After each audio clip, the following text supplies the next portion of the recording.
Erick Green, I'm so happy to have you today. Welcome to the podcast. You were one of the best players in the nation in the year 2012 and 2013 in the NCAA Division 1. You played with the NBA too. You started with Utah Jazz and then you played with the Denver Nuggets and you were very successful also overseas. You played EuroLeague final with Olympiakos, one of the best team in Greece. Man, I'm so happy to have you. Welcome to the show. Ah, man, thank you for having me, man. I'm excited to be on. I want to start with Lebanon. How is Lebanon treating you? Are you having fun so far? Are you enjoying your stay? Yeah, I've been here for a week, man. I didn't honestly, I had no idea what to expect. I've never been over to the Middle East before, but my first week has been amazing. The weather's beautiful, the food's amazing. I've gotten to meet some fans; they're great. The driving's a little hectic, but I'm learning that. But overall, man, I love it, man. I'm very happy to be here. Are you driving, by the way? I am driving. Yes, yes, Wow. yes. Yeah. Be careful, man. You probably never drove in a place like that. It's very, very hectic. It's very hectic. I've been in Turkey, so that was kind of crazy as well. But Okay. I think this got Turkey beat for sure. Yeah, the motorcycles, the most Yeah, it's interesting thing in Lebanon. unbelievable. What about the food? Are you enjoying that? I am. I've been to some good food places. I've had my teammates take me around. So I love it, man. Honestly, the weather, the scenery, everything about this place is amazing. I'm really enjoying it so far. Nice. I'm so happy to see you with Sagesse this year. It's a very good team in Lebanon. It's one of the best teams in Lebanon. And you know, the fans, they're really dreaming about winning the league. They have been dreaming for a good years now. Do you think you're able to help them win the title? Yeah, I mean that's why I came here, man. It was a challenge. I think it's been 21 years since Right, they 21 won. years. Yeah, so I know all about that. I'm big on, I'm a competitor, and I definitely with, my goal is to come in here and try to win a championship. I don't believe in second place, so first place or nothing in my eyes. Eric, you've been playing all over the world. You played in the NBA, in Spain, in Turkey, in China. How do you see the Lebanese basketball, like as a system and organization compared to other countries? It is a little different. It's different than Europe. It's different than the NBA. It's a kind of a different game. But with Coach Joe, he's a very disciplined coach. So it's kind of reminding me of Europe with, running sets, sharing the ball, being patient. Not kind of like a Chinese style, like you're going up and down, up and down, up and down. So it's kind of like a more controlled setting. Like honestly, right now, I'm really enjoying it. Coach Joe's been great and helping me get adjusted, helping the other foreigner get adjusted as well. And I think this kind of fits my style. You know, this year, Sagesse, they have a lot of young players like Yusuf Yo-Yo. They Yo, have yo, also yes, Jad, yes. very young. The other Jad Khalil too. Hmm. Jad Al Khatib and Jad Khalil. And then they have Rudy Sikwick. Yes, yes. So those are very young players, and I really like that mix. How do you feel you can help them, or from your experience, dealing with the younger players and fitting in the team? Just showing them. I'm big on showing. I don't like to talk a lot. Just being able to go out there and show them, what it takes to be a professional at a high level. Working hard every single day, being disciplined, coming to work and making sure you do your job every single day. I always tell the young guys the hardest thing to do as a professional is be consistent. Being consistent every single day, that's what's going to take you to the top. So Yo-Yo is so super talented, man. He's really good. Jaheed, Young Jay, we got some young guys, man, who can really play. And honestly, our team chemistry is unbelievable right now. It feels like I've known these guys for longer than a week. They welcomed me right in. They've done everything great. They took me to eat, you know what I mean? They're showing me around. They're telling me, what to, do, what not to do, where to stay away from, stuff like that. So it's like already, like I feel like this is a family already, and that's one thing I really appreciate when when a foreigner or a new guy comes to a team, how they welcome you, and they've done a great job. Yeah, absolutely. You know, I also enjoy watching Yusuf Yo-Yo playing, and he played in the States too. in Hmm. college, and he played in Europe too. He has a very good background of different players dealing with different players, dealing with different cultures, and he's a great player also with the national team. He Hmm. has been playing really good with the national team, so I think that was a very good addition to Sagesse. And I think right now, I do believe that in the last couple of years, now the best youngsters are in Sagesse. Like you're talking about the two Jad, Yusuf, and Sikweek. Sikweek, he had an amazing season last year. Hmm. He played with Antranik. He played great. He was playing like 40 minutes, scoring a lot. He's definitely a great addition. No, I definitely agree, man. He's a great addition. Like I said, man, our team overall, man. I watching our team, practicing with our team this first week. Like we are deep. We have a lot of good players. You know what I mean? And these guys work hard. These guys really work hard. That's the one thing I really appreciate. And really, when I come to work, that's the one thing I always look at is how hard you're going to play. And that's something that I've seen from day one here. Yeah, with Coach Joe. So Coach Joe was with Sagesse. He left and then he came Yeah. back. So, and I was listening to an interview, a podcast with him. He said, I never wanted to leave Sagesse. So he really enjoy coaching Sagesse. So that's a great thing too. So you got a person that really from the bottom of his heart, he want to put some effort to the team. And that's phenomenal in my opinion. Oh, And you can me see too. that. You can see that on the court. How's your relationship so far with him? Oh, it's been amazing. We communicate a lot. Me and him are big on communication. He knows I'm a vet. I've been around, played a lot of high levels. So, you know what I mean? I pick his brain, he picks my brain. You know what I mean? Like he's hard on me as well. Just because I'm older, he doesn't slack off on me on practice. He holds me to a high standard, which I really love. I want to be, held accountable. I want to be pushed. I want to still try to be the best I can be, even at this age. Who do you think right now is the best players in the team, like Lebanese players in Sagesse? I like honestly, man, I like all of them. I think everybody has a different skill set. I think Big Ali down low is a monster. You got Yo Yo, who's super athletic, can play the 3-4. Jaheed, Young Jay. That Young Jay has so much potential. Jaheed, who can shoot the ball, play the point guard. You got Rudy, who's quick, he can play. He's really good. Like I said, man, this whole team, man, honestly, with all the Lebanese guys, they're really good. And like I said, you got so many different weapons. Even Bobo, Bobo is really good. Like he can defend. He's athletic. He can shoot. Like I said, man, this team, I think this is going to be a special year, man. If everything goes good and stays healthy. Hopefully, man. Hopefully. What about the process and signing with Sagesse? Like, I was wondering, a player who played overseas, why you picked up Lebanon, like from an agent perspective, from a communication, because it's very funny. I ask people about Lebanon, like foreigners, and they're like, "Oh, Lebanon is not a safe place. I don't know if I want to be there." Like, what was your first impression, like just hearing the name Lebanon? To be honest with you, I was like, no, I'm not going. I was like, I mean, Right. I didn't know anything about, no disrespect to anybody. I didn't know anything about it. You know what I mean? They don't talk about it in the States. They don't, I mean, usually it's NBA or Europe or China, or Japan. You don't really hear about the Lebanese basketball league. You don't really hear too much about the Middle East basketball league. Um, but when my agent called me, my agent was talking to me about the whole situation. I talked to a lot of guys who's been out here. They said great things about the country, about the place, about the team.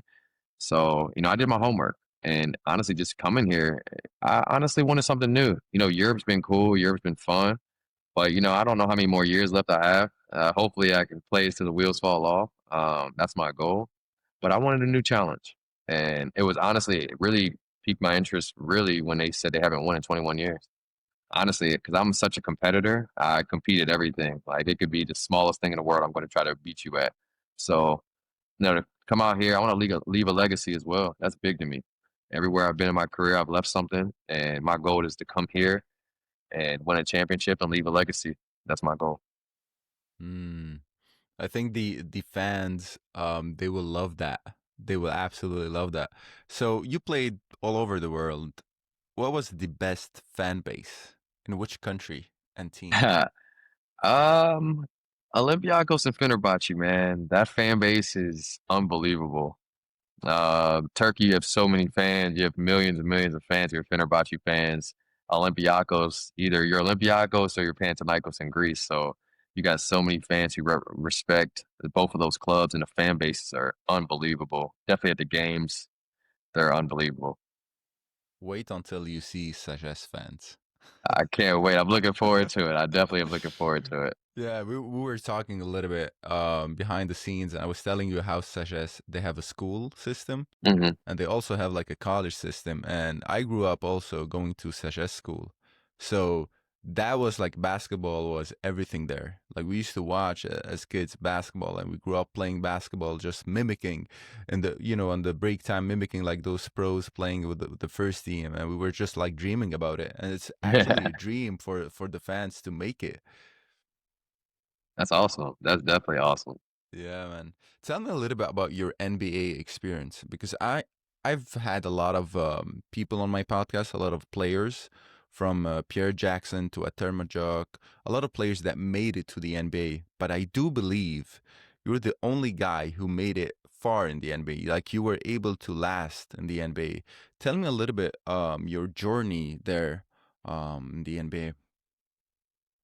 So I got drafted first. I got drafted in the second round. And people really don't know this. I actually had to go to EuroLeague first, so they sent me overseas first. Hmm. Yeah, so I played in EuroLeague for a team called Siena, Italy. And then I played really well there, and it honestly helped me matured my game so much. Um, and then I came back to the NBA and I played for the Denver Nuggets, and it was an up and down year. I didn't get a chance to play a ton, but I learned so much from great vets like Ty Lawson, Jameer Nelson, Randy Foye, Aaron Arfalo. Those guys, man, taught me so much how to be a professional, not just on the court, but off the court.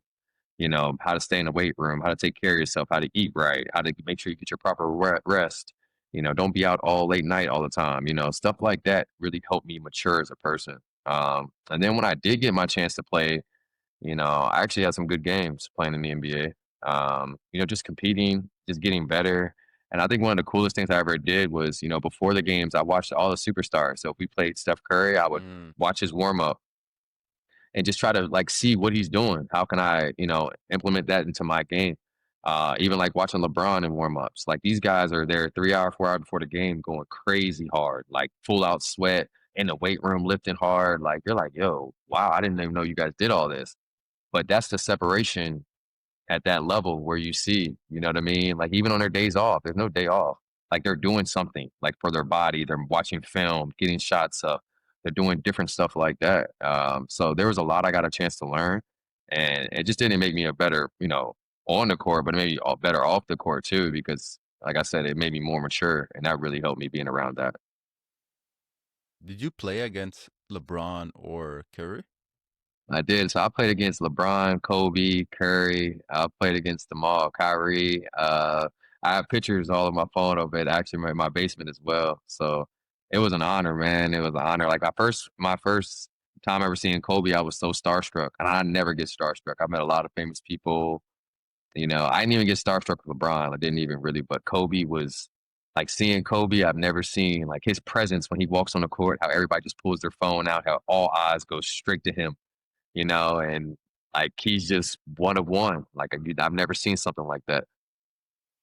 Right. I'm a big Kobe fan, as you can Me tell. too. Me too. This guy is out of he went to Italy too, by the way. I Did know. you I know. did you know Yeah. that Yep. I story? know. I know. Yep. So when I was in Italy last year, they told me a lot. When we went to, I think it was like his hometown where his father played and stuff like that, where they were at. So I learned a lot about that, and that guy's very different, man. He has the mental of him is one of a kind. His mentality is one of a kind.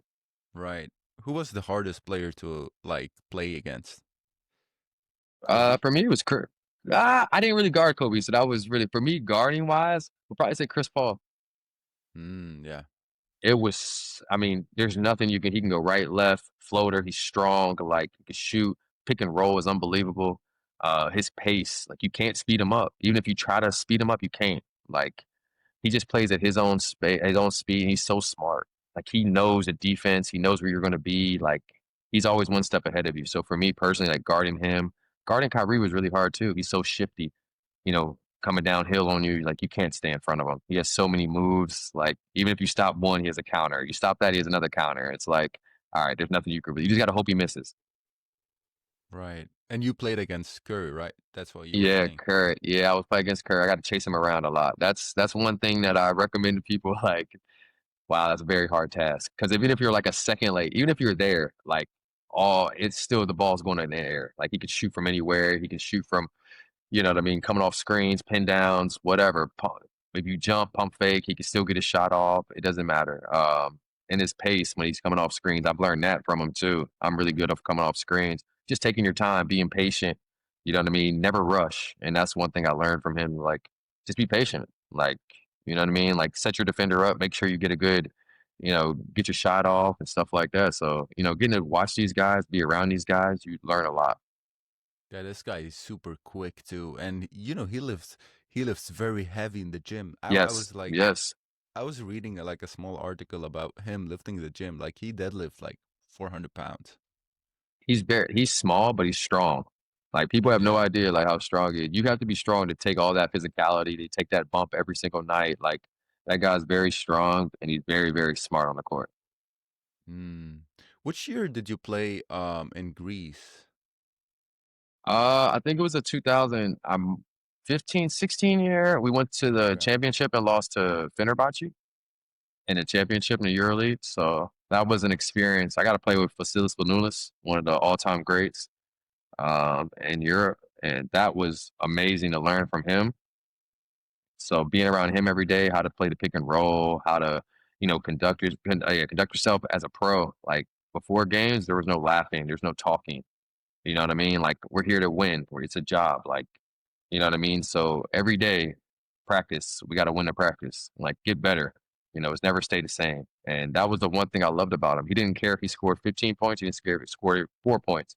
As long as we won, that's the only thing that mattered. And that's a leader right there in my eyes. Yeah.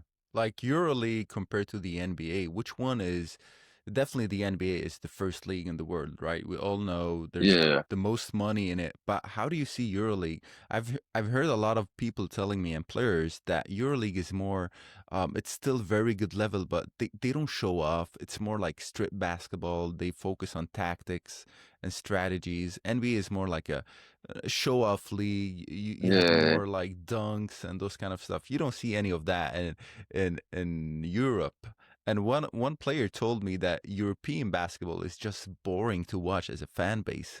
Like it's not like there's not a lot of crazy stuff going on like the NBA. How did you feel about both of them? Because you played in both leagues.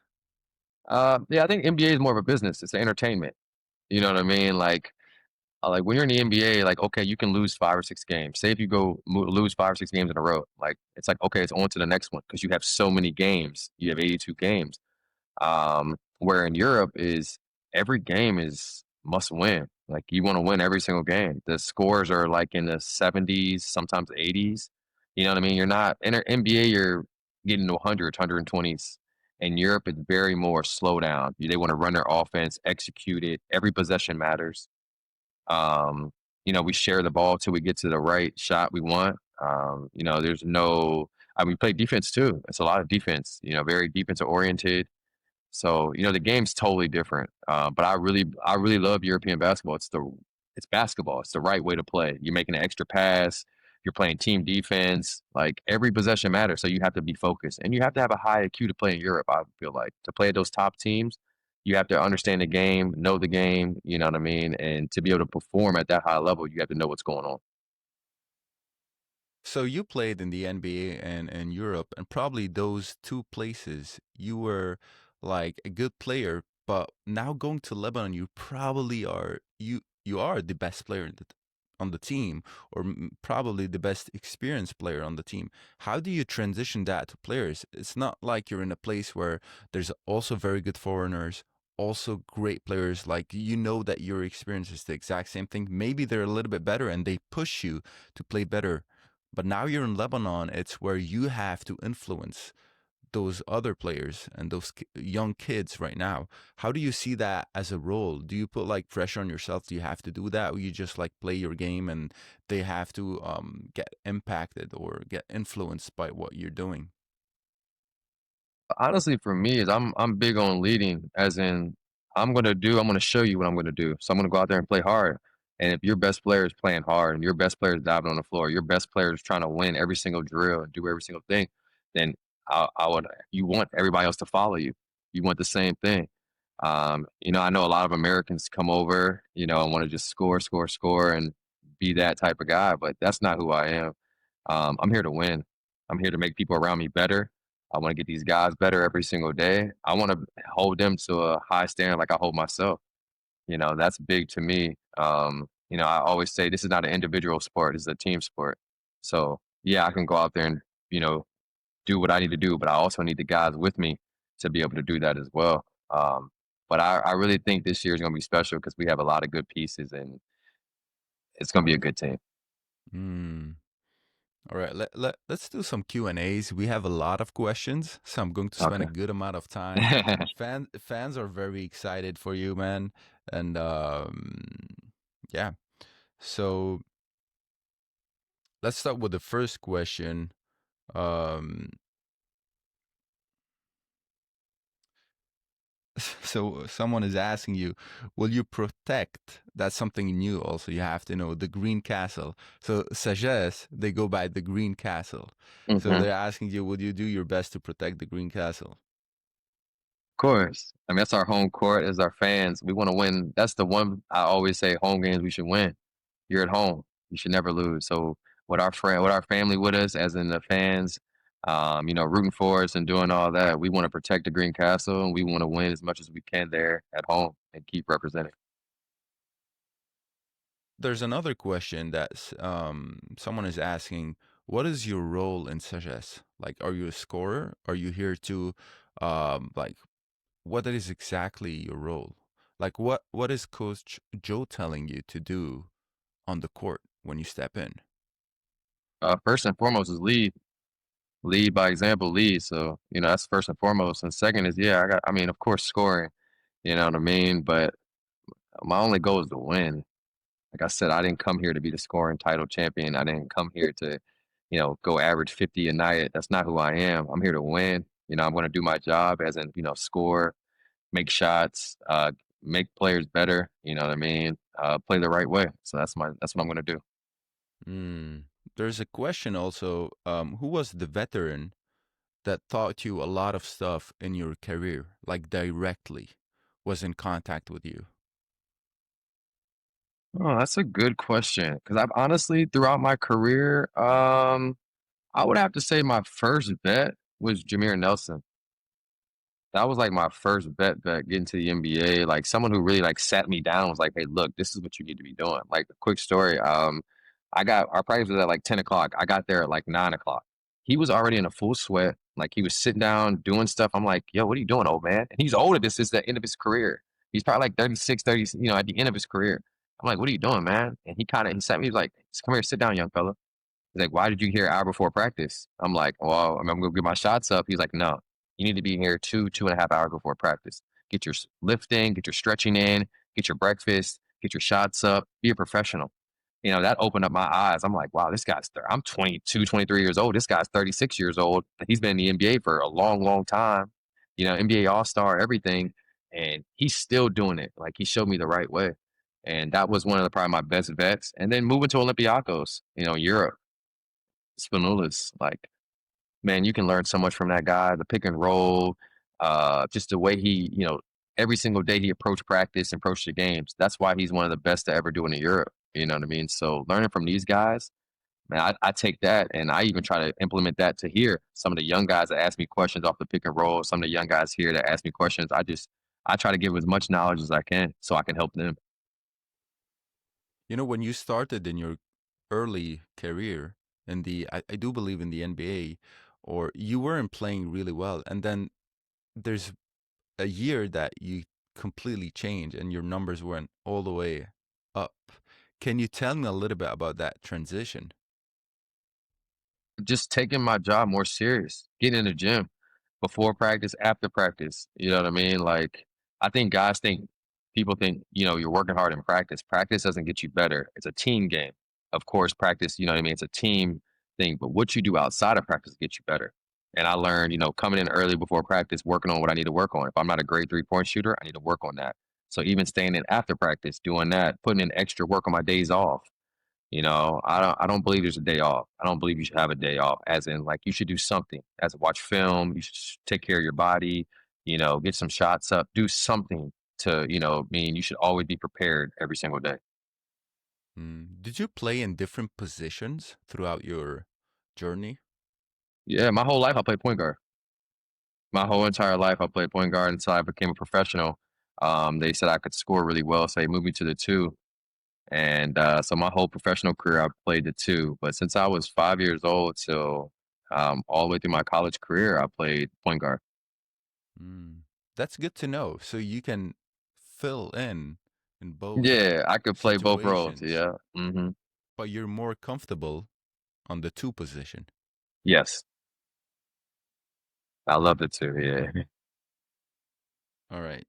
Very interesting. Have you seen a little bit Riyadi's team? Someone is asking you that. Riyadi's roster and their team.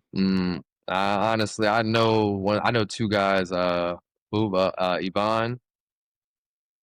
I know Buva real well, and I know Perrin Buford real well. I know they're gonna have a good team as well. They're one of they won it last year. But I'm not really worried about them. I'm more worried about on our team, what we need to get better at, where we need to focus at, and I think as long as we can do that, we'll be fine against whoever we play. Someone is asking you, do you feel the roster of Riyadi is better than the roster of Sagesse team? Nah, I don't think so. But I don't like to talk too much. I just want to. We'll show what's going to happen when we play each other. So we'll see what happens. That's a very good answer. Because I've been watching, and all the Sagesse fans and Lebanese fans, they've been watching a lot that competition between Riyadi and Sagesse. And I do believe that from player point of view, and I've heard that on another podcast, someone was saying that if you move Sagesse players to Riyadi's management, they believe that they can win the league. But as a management point of view, I do believe that Sagesse has room for improvement. How do you see the management so far? So far, so good. I mean, I've only been here a week. Everything they've done, I've enjoyed. I love. I see what they're trying to do here. They've brought some great players in.